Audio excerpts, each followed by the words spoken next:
হানাফিরা কত ঘোরার ঘোরা চিন্তা করেন, বাপ দাদা ধর্মের উপরে তারা কত অনড়।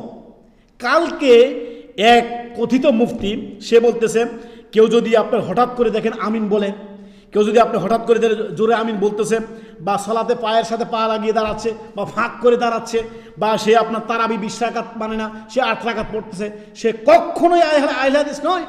সে আহলে হাদিস নয়, তাহলে সে কি? ওই মুফতির কাছে আমাদের প্রশ্ন, যে জোরে আমিন বলছে, যে বুকের উপরে হাত বাঁধছে, যে আপনার পায়ের সাথে পা মিলিয়ে দাঁড়াচ্ছে, যে আপনার রাসূল সাল্লাল্লাহু আলাইহি সাল্লামের সুন্নতের উপরে আমল করছে, সে যদি আহলে হাদিস না হয় তাহলে আহলে হাদিস কারা? প্রশ্ন।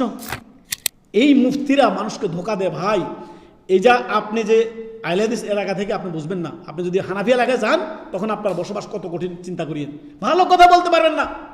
এই মুফতি, কথিত মুফতি জনগণকে বলতেছে, হঠাৎ করে যদি কাউকে আপনি দেখেন জোরে আমিন বলে, সালাতে ফাঁক করে দাঁড়ায়, কিংবা পায়ের সাথে পা মিলিয়ে দাঁড়ায়, বুকের উপর হাত বাঁধে, তারপরে আপনার তারাবি 8 রাকাত পড়ে, তাহলে সে কখনোই আহলে হাদিস নয়। তাহলে সে কি? তার কাছে প্রশ্ন, তাহলে সে কি? চিন্তা করেন কত চরমপন্থী এরা। এরা সুন্নাহর প্রতি কত এদের বিদ্বেষ, অথচ তারা নিজেদেরকে সুন্নি বলে, সুন্নি বলে বিদাত করে এবং নিজেদেরকে সুন্নি বলে। আর সুন্নতের উপরে আমল দেখলে তাদের গায়ের জ্বালা। চিন্তা করেন, যে ব্যক্তি কোরআন ও হাদিসের উপর আমল করছে সে ব্যক্তি অবশ্যই আহলে হাদিস, সে ব্যক্তি অবশ্যই সালাফি, সে কোরআন সুন্নাহর আমল করতেছে। তোমরা বিদাত করতেছো, তোমরা বিদাতি। জনগণকে ধোকা দেওয়ার আর সুযোগ পাও না।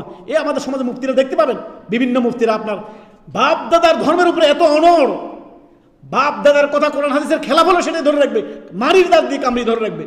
সুন্নতের কথা তো খবর নাই, অথচ সুন্নি, হ্যাঁ, সিন্নি খাওয়া সুন্নি। আল্লাহ আমাদের বুঝার তৌফিক দান করুন।